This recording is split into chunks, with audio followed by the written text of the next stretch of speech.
بچیوں سے خاص طور پہ کہتا ہوں کہ چپ رہنا سیکھ کے جاؤ۔ میں درد سے کہہ رہا ہوں، میرے ملک میں سسرال ظالم ہے، سخت ہے، بد اخلاق ہے۔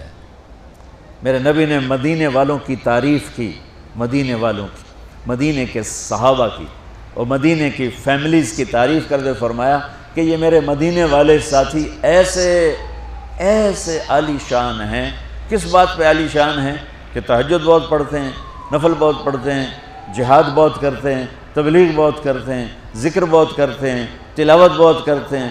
نہیں، سنو غور سے، فرمایا یہ میرے مدینے والے صحابہ یہ اتنے عالی شان ہیں، جب یہ کسی کی بیٹی کو لے آتے ہیں ڈولی میں ڈال کے تو آنے والی بچی کو ذرہ برابر احساس نہیں ہوتا ماں باپ کے گھر میں ہوں یا سسرال کے گھر میں۔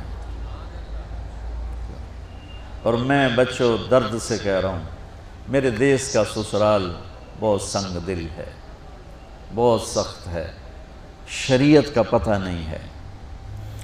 یہ ہمارا جوائنٹ فیملی سسٹم بہت بڑی نعمت تھا، جب ایک دوسرے کا تعاون تھا، محبت تھی اور ایک دوسرے کو آگے بڑھاتے تھے۔ اب یہ مصیبت بن گیا ہے کہ اخلاق اچھے نہیں ہیں، زبان کا بول تیر کی طرح، چھری کی طرح، تلوار کی طرح کاٹ رہا ہے۔ اس لیے شریعت نے یہ اجازت دی ہے کہ شادی کے بعد اگر مجھے گنجائش ہے تو میں اپنی بیوی کو الگ رکھوں، تاکہ ہم 2 کا کلیش اور 10 کا کلیش، بڑا فرق، 2 کے کلیش کو حل کرنا آسان ہے اور 10 کے کلیش کو حل کرنا مشکل ہو جاتا ہے، اور خواہ مخواہ کے کلیشز جو زندگی برباد کر دیتے ہیں۔ جس بچی نے میری نسل کو پالنا پڑھانا اور بڑھانا ہے، اسی کو میں تانے دے کے، جو اس کے پیٹ میں پرورش پا رہا ہے وہ تو پیدا ہوتے ہی نفسیاتی مریض ہوگا، چونکہ ماں پر جب ایسے پریشر پڑیں گے وہ پریشر بچے پر جائیں گے۔ میری نسل، آج کے ماں باپ جن کو ساس سسر کہتے ہیں، یہ خود اپنی اگلی نسل کے دشمن بنے بیٹھے ہیں کہ آنے والی بہو کو عزت دینے کی بجائے، محبت دینے کی بجائے، بیٹی بنانے کی بجائے وہ ایک ایسا رویہ اختیار کرتے ہیں چونکہ اخلاق کوئی نہیں ہے۔ وہ سڑ کڑ مرتی ہے نہ جیتی ہے، مشرق کی بیٹی ہے، گھٹ گھٹ کے مر جانا ان کی صفت ہوتی ہے۔ تو وہ جو پیٹ میں بچہ پروان چڑھ رہا ہوتا ہے وہ پیدائشی نفسیاتی مریض بن کے پیدا ہو رہا ہوتا ہے کہ ماں کی ساری ٹینشن وہ اس کے اندر جا رہی ہوتی۔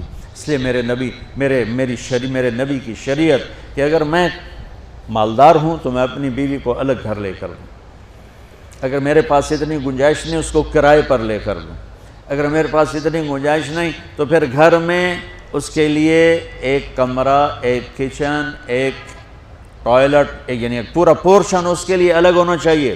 وہ بیڈ روم اسی کا ہو، اس میں کوئی اور نہ ہے، وہ کچن اسی کا، اس میں اور کوئی نہ ہے، اس کا واش روم اسی کا، اس میں اور کوئی نہ ہے۔